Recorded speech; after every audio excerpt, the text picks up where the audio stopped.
Sejam muito bem-vindos ao canal Arte Cult, um portal de todas as artes. Meu nome é Rose Araújo, eu sou poeta, designer, produtora cultural do Espaço das Artes Casa Amarelinha e colunista do Arte Cult, que tem como diretor o nosso Rafa Gomide. E é uma alegria estarmos aqui nesse cantinho falando sobre a poesia que habita todas as outras artes. Convidamos um artista a cada edição e hoje, especialmente, abrindo esse nosso espaço, estamos recebendo o nosso querido Ricardo Silvestrin. Vou falar um pouquinho sobre Ricardo Silvestrin. Seja muito bem-vindo, Ricardo. É uma alegria tê-lo conosco. Novamente, estivemos presentes ao seu lançamento. Estivemos juntos no seu lançamento. É uma alegria tê-lo aqui. Ótimo, prazer. E um bate-papo afetuoso, afetivo, e de muita arte, de muita literatura e também de música. Mas a música a gente vai falar um pouquinho depois. Vou trazer aqui algumas linhas, pincelar quem é Ricardo Silvestrin, um pouquinho. Ricardo Silvestrin é escritor, é poeta, ele passeia, ele flutua em todos os outros gêneros literários. Mas ele tem 12 livros de poesia, ele tem livros de conto, romance, literatura infantil, tradução. Ele é professor da Universidade Federal do Rio Grande do Sul e ele também é músico. E por que estivemos juntos na semana passada? Porque ele veio ao Rio, direto de Porto Alegre, de Poá, ele veio ao Rio lançar seu mais recente livro, que é que é Casa de Origami, e foi um sucesso. Mas daqui a pouquinho falaremos mais. Depois eu vou pedir para o Rafa Gomide, nosso querido, para que ele também mostre a capa como link, né? Até mesmo para a pessoa que se interessar, souber onde compra, QR Code, o nome da editora.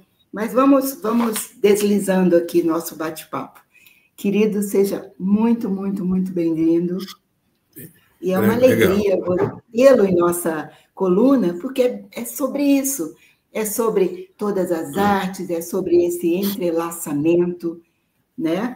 Ótimo. E nós estivemos com você também porque você veio fazer uma palestra na ABL, na Academia Brasileira de Letras, nos trazendo, nos revelando um pouco e mais sobre o Mário Quintana, sobre a Cadeira 41, sobre o Senhor Liberato, e foi uma palestra incrível. Eu gostaria que você pincelasse um pouco o que foi essa aventura de conhecermos ainda mais da obra do Quintana.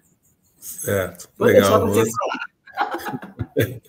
Legal, mas só um adendo. Eu não sou professor da Universidade Federal do Rio Grande do Sul, eu sou mestre pela Universidade Federal do Rio Grande do Sul. Né? Sim, desculpa. Mestre. Formei em mestrado em literatura. Né? Sobre a Palestra do Quintana, eles têm lá a criação da Ana Maria Machado, esse ciclo de palestras chamado Cadeira 41, que serve para falar de grandes nomes da literatura brasileira que não fizeram parte da academia. Né? E então tem vários nomes, né? Tem Sérgio Buarque de Holanda, tem Jorge de Lima, Rubem Fonseca, vários autores que não fizeram parte da academia, entre eles o Quintana. Daí, a convite da Ana Maria Machado e do Sequim, né, do Antônio Carlos Sequim, eu fui lá para falar sobre a poesia do Quintana. Né? E aí o meu foco foi mostrar a trajetória criativa mesmo do fazer poético do Quintana, né? De como ele é primeiro que ele é um desses autores fundadores da poesia brasileira do século XX, né? Que junto com Drummond, com Bandeira, Cecília Meirelles, né? Todos esses fundadores, Mário de Andrade, Oswald de Andrade, e a trajetória dele, ele escreve ao mesmo tempo diversas formas criativas, né, do verso metrificado, do verso não metrificado, do verso livre, do poema em prosa, né, da relação entre a frase e o verso. E então essa trajetória criativa dele que eu mostrei, né, que torna o Quintana singular, né? A maioria dos outros tem aquela conquista, né, como se saísse da poesia parnasiana para o modernismo. E ele é um dos que mostra que tudo isso convive e tudo isso está no caminho do verso livre, né? Uhum. Me chamou muito a atenção, eu achei fantástico, sobre a conversa dele com aquele leitor da Zero Hora, né? Onde ele fala que... Do Correio Senhor do Povo. Liberato? Uhum. Ele diz, maravilhoso. E ele fala que você nos contou que ele escreveu que o verso livre liberta o poema, mas não o poeta. Ou seja, o poeta tem o compromisso sempre, né? Não com a rima, não com a métrica, mas com o fazer poético, com a melodia. Traz um pouquinho essa liberdade do poema, mas não do poeta. Claro, no Correio do Povo, que não era Zero Hora, né? Ele escrevia para o Correio do Povo, que é um grande jornal também daqui, né? Sim. E então essa é uma carta que está no Caderno H, que é o livro que ele reúne vários textos da coluna dele do Correio do Povo, e aí esse é um leitor que está saudando o Quintana pela poesia livre, moderna e tal, né? E aí o Quintana resolve chamar como um nome para responder na carta o cara de Liberato, né? O cara muito bom, querendo tudo liberado. Daí ele mostra para ele que Senhor não, Liberato, seguinte. Senhor Liberato. Daí ele mostra para ele que a construção, que o verso livre é uma construção também, é uma construção criativa. O verso metrificado é uma construção, o verso livre também é uma construção. Tem que saber construir o verso livre, não é livre no sentido de fazer qualquer coisa, né?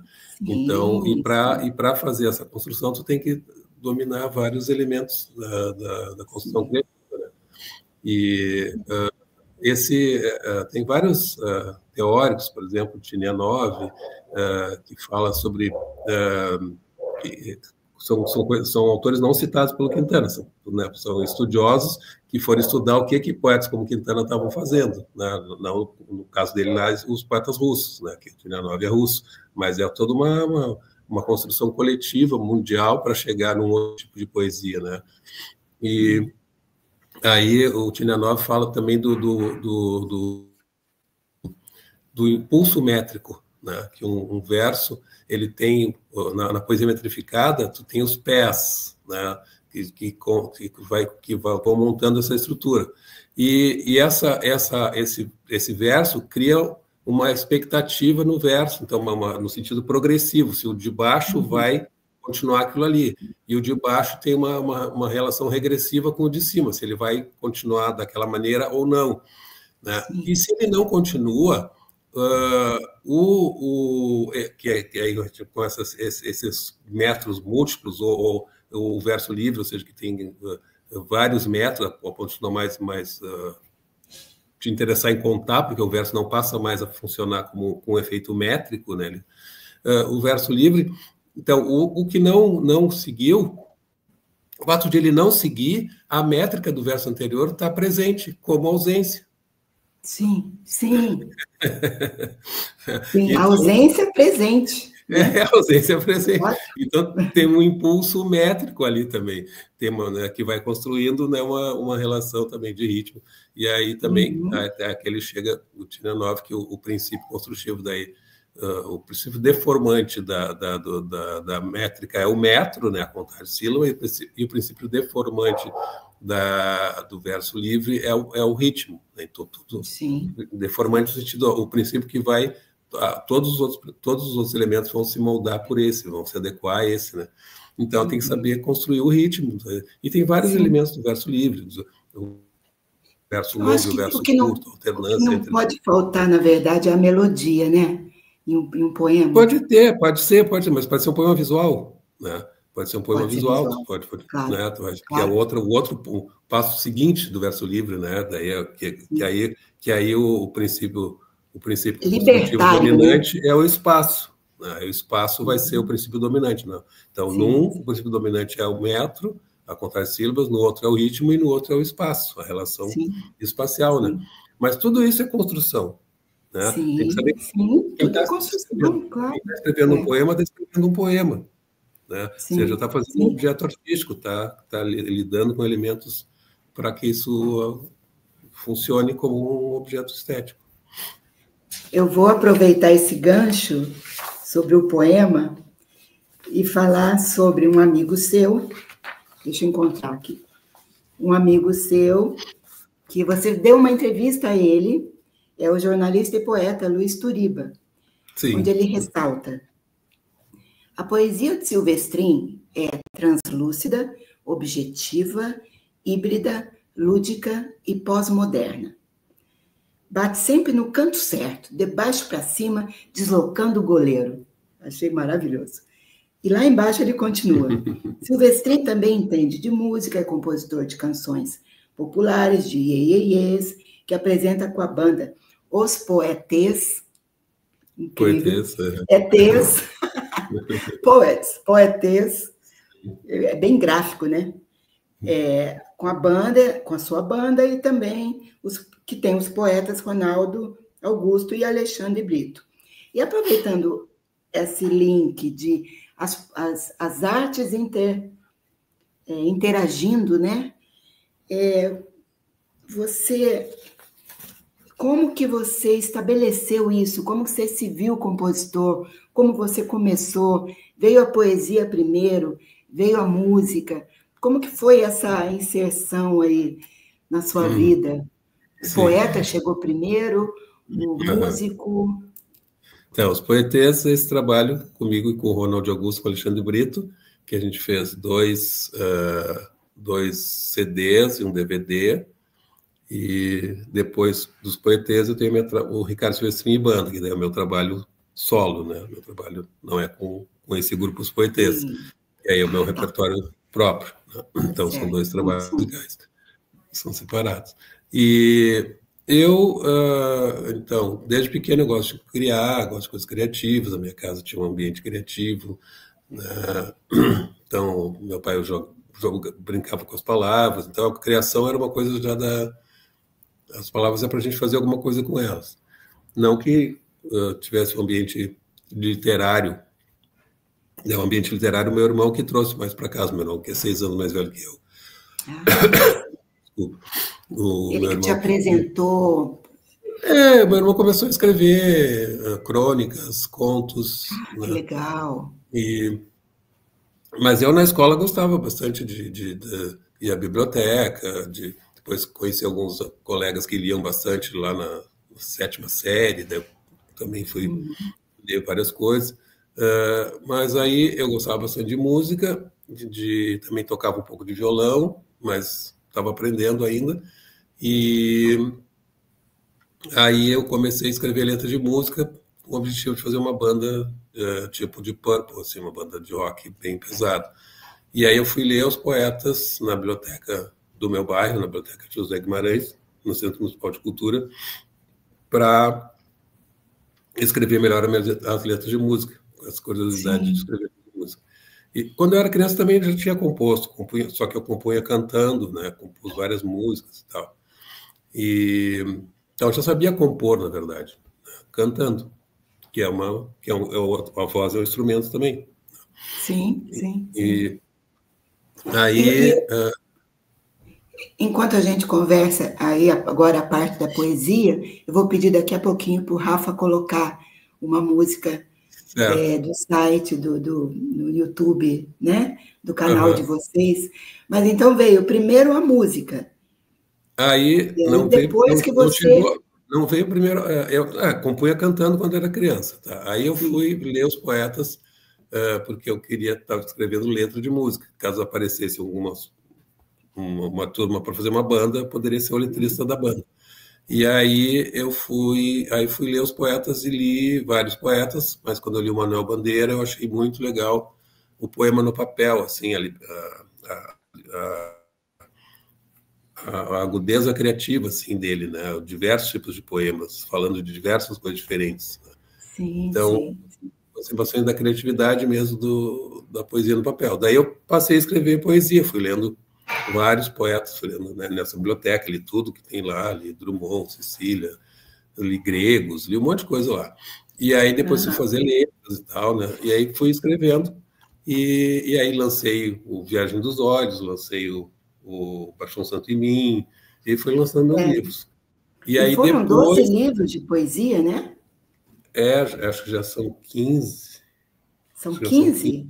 acho que já são Viagem 15. dos Olhos, eu vou Viagem até dos Olhos, mostrar às pessoas os nomes, né? Citar os nomes. Os Viagem títulos: dos Viagem dos Olhos, de Olhos, 85, Viagem dos Olhos, Quase Eu, de 92. Quase Eu, Ai, estou adorando que você faça isso, porque eu procurei todas as Quase Eu, capas e eu não achei todas as capas. Quase Eu. Experimental, de Não, 2004. aí antes tem o Palavra Palavra Mágica. Mágica. Isso. Palavra Mágica, Nossa, de 94. 94. Experimental, de Experimental, 2004. da coleção Mil Poemas. Bacana, bem legal. O Menos Vendido. Gente, eu O Menos adorei esse título. Depois você fala sobre O ele. Eu Menos achei o Vendido. máximo. Com certeza se tornou o mais vendido, né?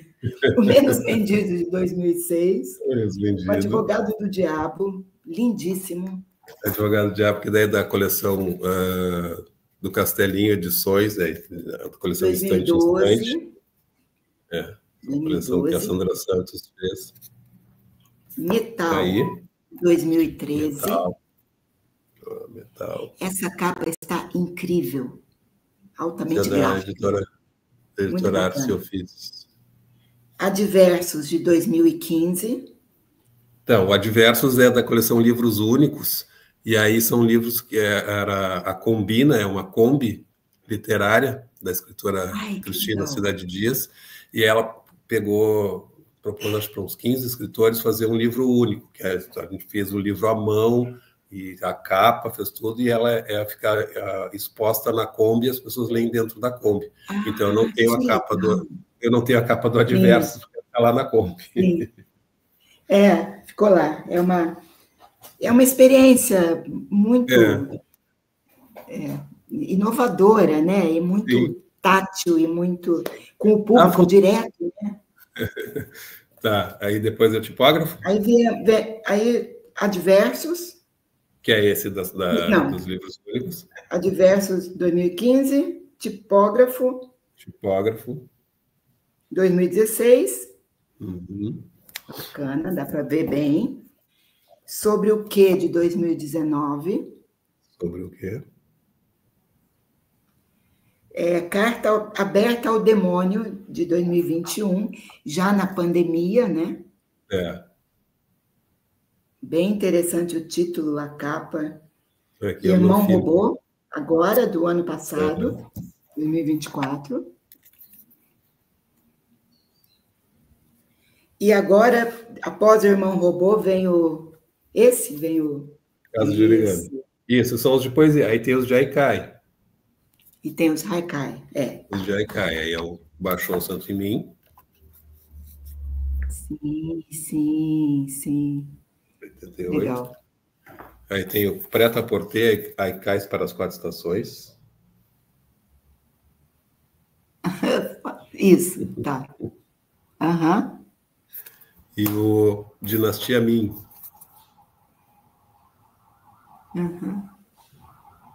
E qual é o romance? Romance. Que é um romance. Tem de contos, que é o Play. Tem o Contos. É o Play.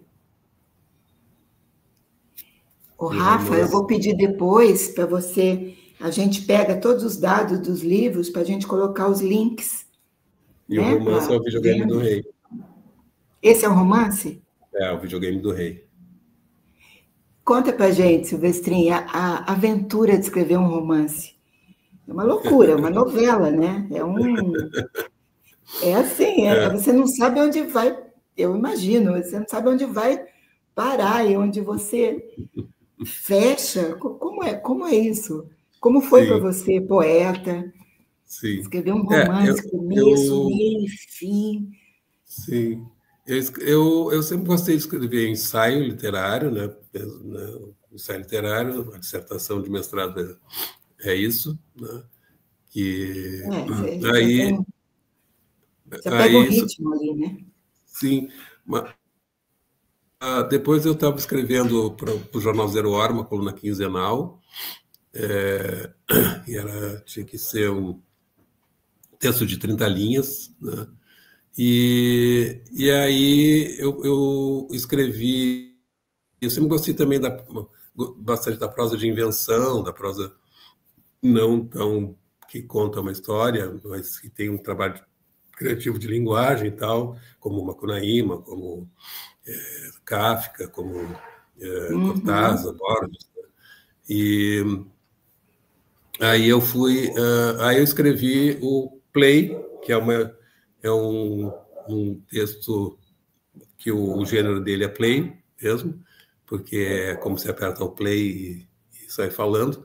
Então ele não tem Sim, sim. maiúscula nem minúscula, não tem vírgula, não tem nada. E ele é um textão assim longo, como se fosse um conto longo de um gênero híbrido, assim, onde eu pude colocar um monte de coisa que eu queria colocar, pensamento, mini teses, e também tem uma narrativa que vai ali por dentro, né, no play. E aí, além desse final, desse que é o texto final, tem 17 contos anteriores que eu fui. O estupim foi quando eu li O Espelho, do Machado de Assis, que eu achei um conto que tem a mesma coisa, o mesmo prazer de linguagem que eu tenho com a poesia, no sentido de que não está tudo dito, assim, né? Só o que acontece continua reverberando um monte de coisas, né? Que tu fica pensando a respeito. E eu fui escrever, inspirado por esse conto, os meus contos, e escrevi vários contos, e aí mandei para a editora Record, e eles curtiram e tal, e aí saiu. Aí depois perguntaram, não tem romance? Eu não tinha escrito romance ainda. Eu pensei, tá, vou ver o que é escrever um romance. Aí o romance, ele tem um plano de voo, um plano de voo anterior, assim, Tem uma diferente do conto. espinha, né? Tem que saber mais ou menos onde é que tu vai. O conto eu escrevo como eu escrevo um poema, assim, sento para escrever e vejo o que vai dar. O romance tem que ter um plano de voo, então eu peguei a questão do clássico. Eu pensei, o que é um clássico? Um clássico é um texto que tem dois eixos, essa tese minha, né, para definir o clássico. Dois eixos, um eixo horizontal, que é um aprofundamento no presente, no seu tempo, e um eixo vertical, que é um aprofundamento no ser humano, digamos assim. E aí, quando encontra esses dois eixos, a gente tem um clássico. Dá para ser bom tentar lidar com esses dois eixos. Aí eu peguei na alta tecnologia, a questão do videogame, que o cara geria o reino dele como um videogame, e a questão daí do poder, da vocação, do masculino e do feminino, tem tudo que eu fui trabalhando. Daí, diante disso tudo, depois, vai começar aqui e vai terminar lá. Aí depois tem que sentar e escrever, para ver o que vai acontecer. E foi um desafio, foi gostoso, né? Chegou Essa uma hora que construção foi tem algo. 50 páginas ali, né, tu já está cansado. Aí eu pensei, bom, continuar é loucura, interromper é mais loucura ainda. Então vou continuar. É mais loucura. Sigamos. Sigamos. Sigamos. Bacana. Ô, Rafa, você tem aí no ponto algum vídeo da banda? Porque falamos na banda ali atrás, eu falei que conversaríamos mais sobre música mais no final, mas ela já surgiu. E se você tiver algum vídeo para postar para a gente, para o pessoal conhecer o Silvestrin e banda, Silvestrin músico.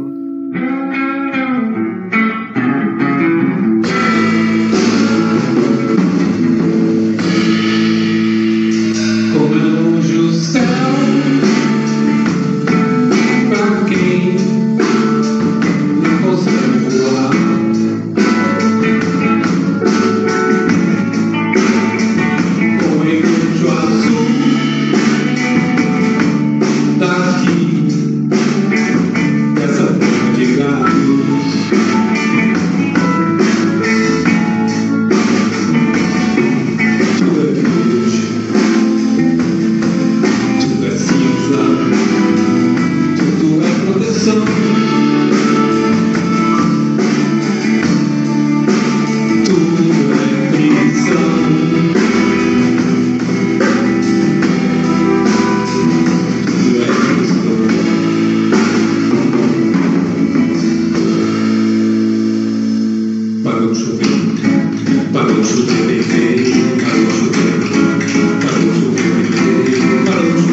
Muito bacana. Já deu para ter um gostinho de quero mais, né?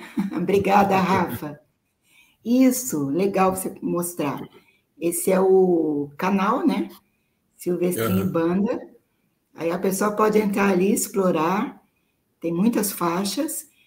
Não tem vídeo, né, Ricardo? Tem as faixas. Ah, tem vídeo. Tem as faixas, mas tem os clipes também. Tem os clipes também. E a pessoa pode ir trabalhando e curtindo, né? Você lançou um livro durante a pandemia, né? Eu gostaria que você falasse para a gente. Esse livro, ele surgiu realmente durante a pandemia? É um livro pandêmico, de um tema, ou por acaso ele foi lançado durante a pandemia? Ou ele trouxe as angústias, as incertezas que todos nós vivenciamos, né? Durante a pandemia. Ele foi escrito, em grande parte, sobre a pandemia e sobre o trágico governo Bolsonaro. Então, já tinha duas desgraças juntas. Um retrocesso, né?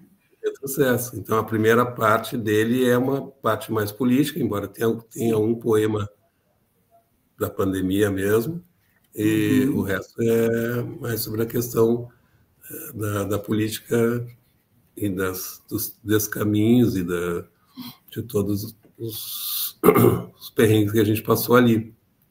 As tragédias, né? As tragédias todas. Mas o livro não tem... Essa é a primeira parte. A parte é Outro Tempo.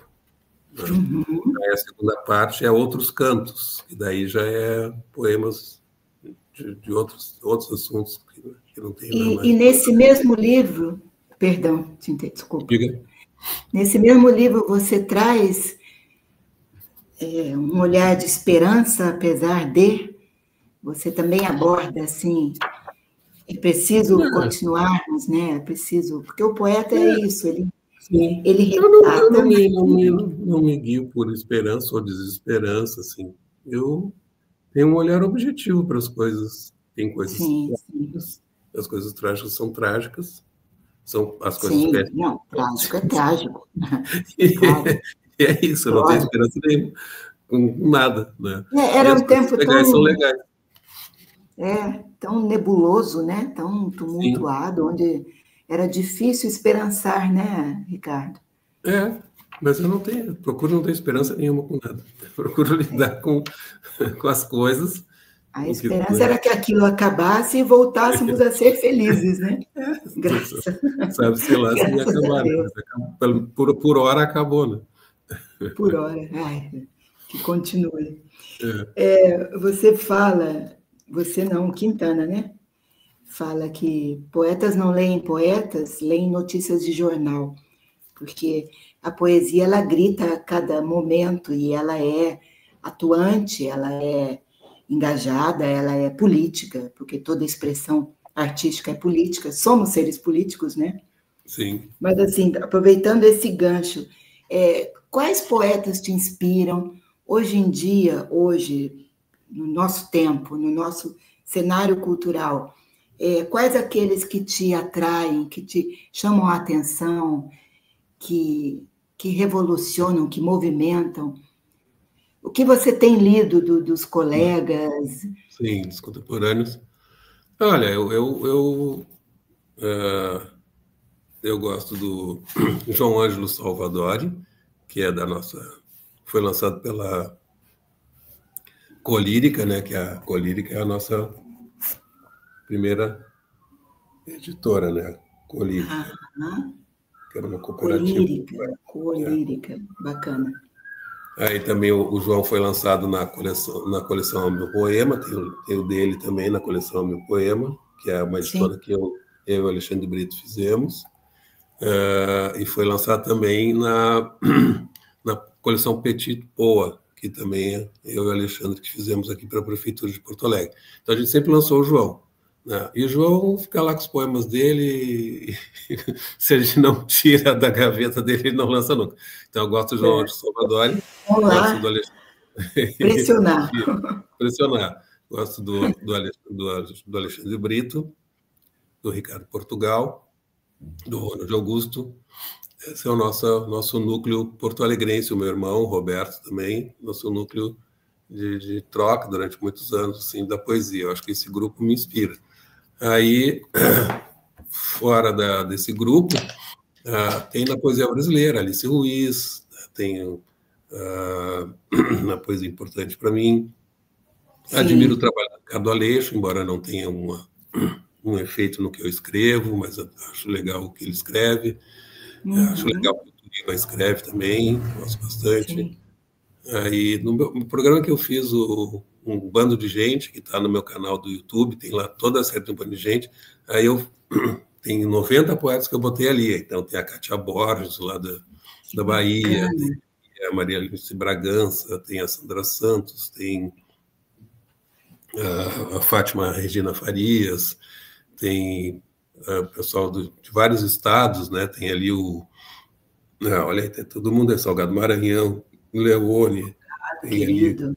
Ali o irmão do Freire, né? O Freire também ali, tem o Tito Leite ali, o Cícero, Mônica, tem um monte de gente, tem o Celso, né? O queridão, grande poeta. 90 poetas, né?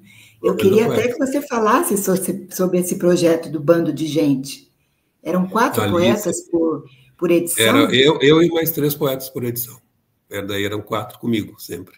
Né? O Jorge Frois, um poeta muito legal também. Então, o Nicolas, né, Nicolas Ber. Então, as minhas... o Haroldo, né, o Haroldo Pereira ali. Então, as pessoas todas que eu convidei, desses 90, estão aí nas minhas leituras da contemporaneidade. Você procurar ali o programa Um Bando de Gente e assistir todos os programas, tem um monte de gente. Achei o título fantástico. Olha que legal. Ele foi durante a pandemia também. Sim. Ele foi durante a pandemia. E aí você parou com esse projeto? Na pandemia tinha na pandemia tinha essa necessidade de juntar todo mundo mesmo, né? De aproximar as pessoas, né? Então, aí também eu passei, esses 90, assim, eram as pessoas mais que eu tinha algum contato mesmo naquela oportunidade ali. Depois, para continuar, viraria já mais teria que ficar produzindo. Ficar indo atrás das pessoas, se apresentar, eu sou o Ricardo Silvestrin. Então, não, essas aqui são as pessoas com quem eu não preciso me apresentar. Sim, é só falar com ela, lá, vamos fazer um programa, lá, Siqueira, vamos fazer. Ô, Paulinho, vamos fazer um programa, vamos, Ulisses. Né? Depois vira um programa, não sou um produtor de programa, nem um repórter, sim. Então, eu sou um poeta que estava convidando os poetas com os quais tinha afinidade. Era uma necessidade, né? Era uma necessidade, ali, a Noélia. Na época da pandemia, eu também fiz um programa reunindo 90 poetas do Brasil. Sim. E ele foi inovador porque ele foi via WhatsApp. Então, eu fazia os grupos com 8 poetas e mais um público, e chegavam a 22 pessoas. Carlos Moreira. Assim. Sim. E aí a gente se reunia, porque era uma necessidade. O programa tinha 2 horas. Claro. Foi premiado, e a partir desse programa, eu conheci muita gente. Sim. Muitos acho que era do Brasil todo. Função, o Ronald, daí tinha aquela função de aproximar mesmo as pessoas. Né? O Richard Serraria. Era uma sobrevivência mental, criativa, artística, né? Uma necessidade mesmo, vital, né? Estarmos juntos, de alguma forma. Muito bacana. Vamos ler poemas? Lê algum poema para a gente? Faltou só mostrar, porque quero mostrar 2 capas aqui, ó, dos infantis. Maravilha. É tudo invenção. Infantil? Infantil. Não. Sim, infantil. E pequenas observações sobre a vida em outros planetas. Pequenas observações sobre a vida em outros planetas. Também infantil. Editora Salamandra. Bacana. Você já Esses dois pensou continuam em em catálogo. transformar... Opa, desculpa, fala. Esses dois continuam em catálogo, tem outros que já saíram de catálogo, né, Certo. infantis. E você já pensou em fazer uma peça infantil, alguma? Seria É, interessante.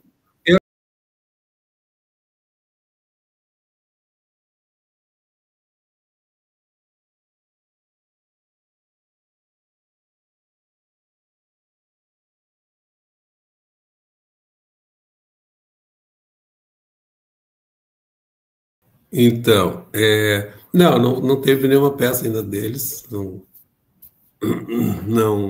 eles continuam sobrevivendo como livros, já são livros que já venderam bastante exemplares e tal, Sim. seguidas as escolas adotam no Brasil inteiro, estão nas bibliotecas, assim. Não foi ver nenhum trabalho a partir disso.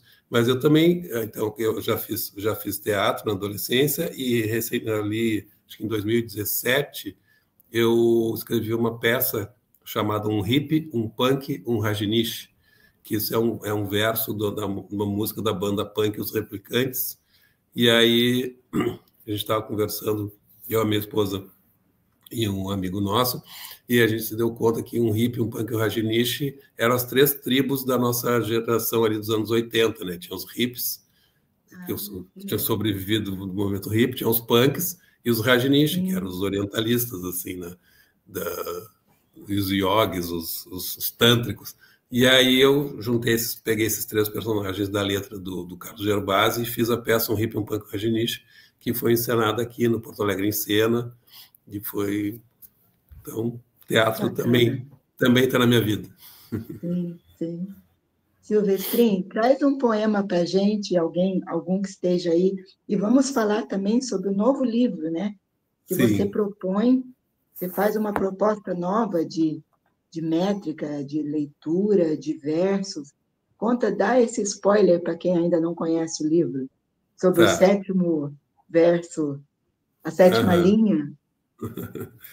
Então, vamos dizer alguns poemas, vamos atravessar aí, até chegar no último livro. Né?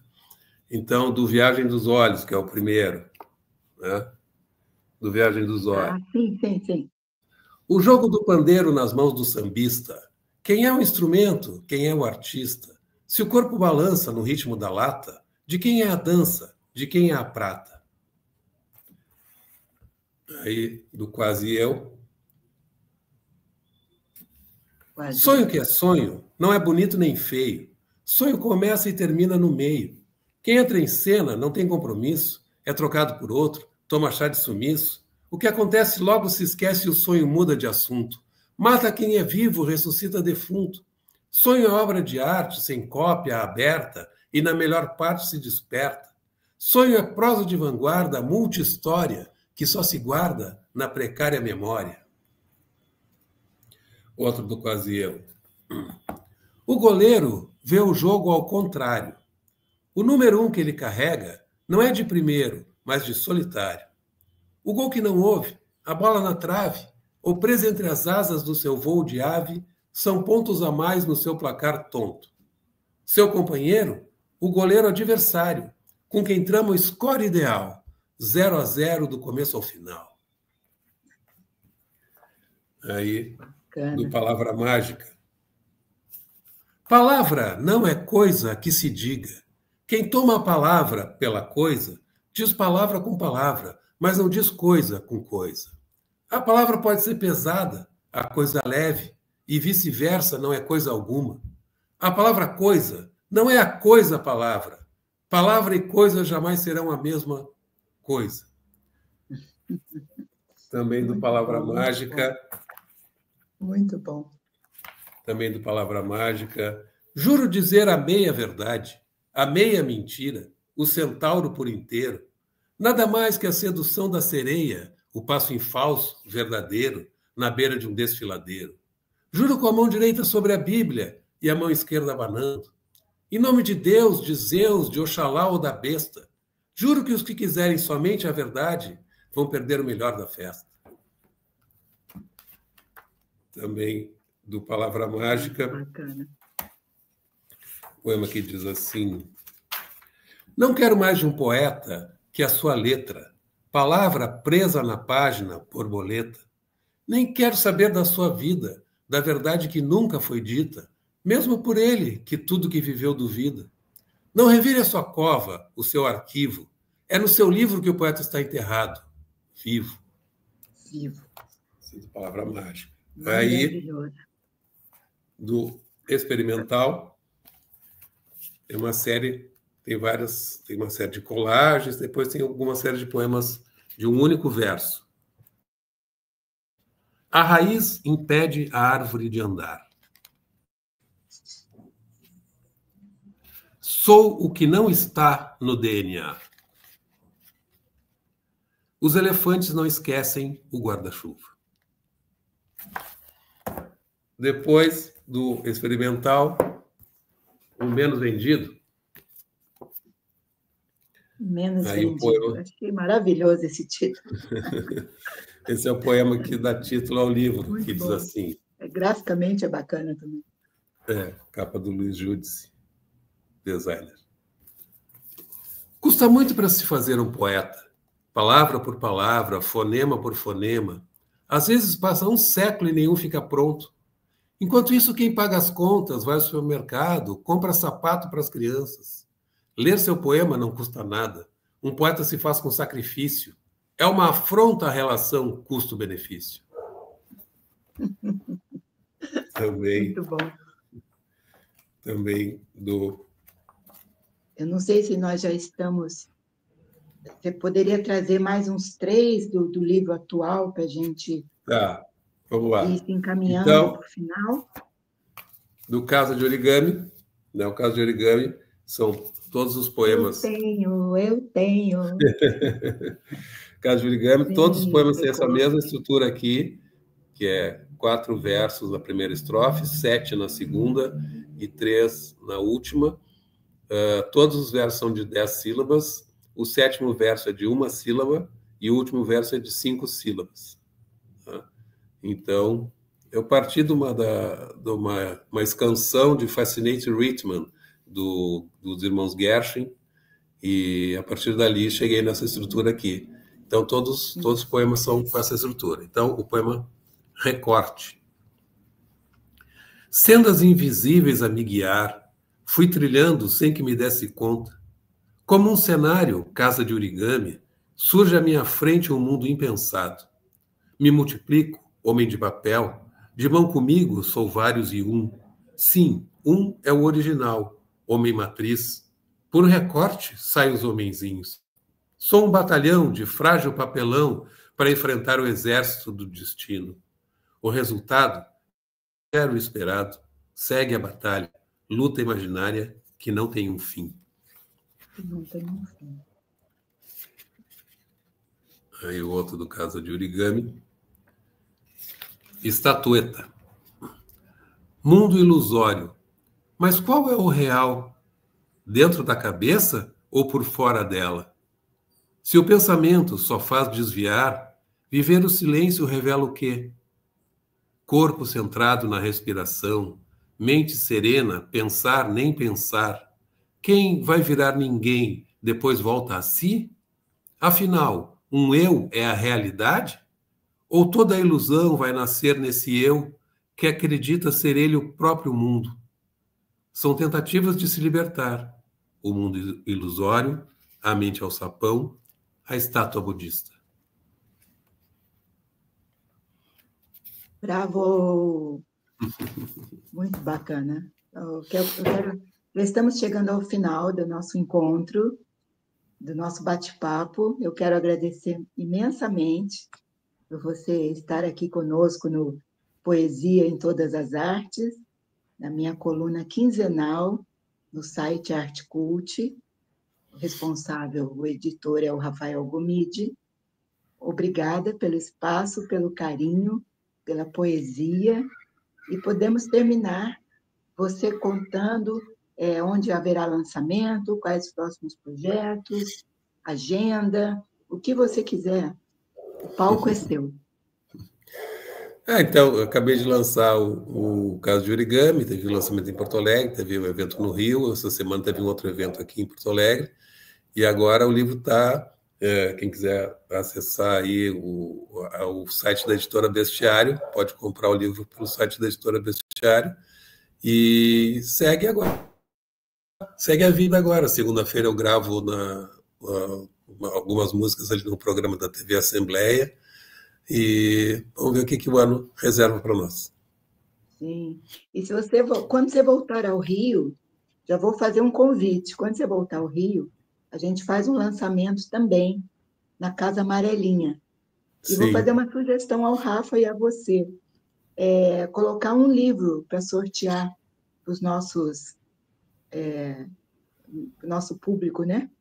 Sim. Colocar um livro ligado à coluna para sorteio, que eu acho que é legal também. E que já vá autografado. Né? E aí, quando você vier ao Rio novamente, a gente faz um lançamento aqui na Casa Amarelinha, com o público geral, mas também trazendo poetas de Niterói, para te conhecerem e você conhecê-los. E aí eu conheço Niterói também. Foi uma alegria. Obrigado. Passa seu contato, rede social. Também o Rafa vai colocar embaixo. Vai colocar aí no Instagram ali, caminho mais fácil ali. Só tem bota o N ali no Silvestrinho ali, né?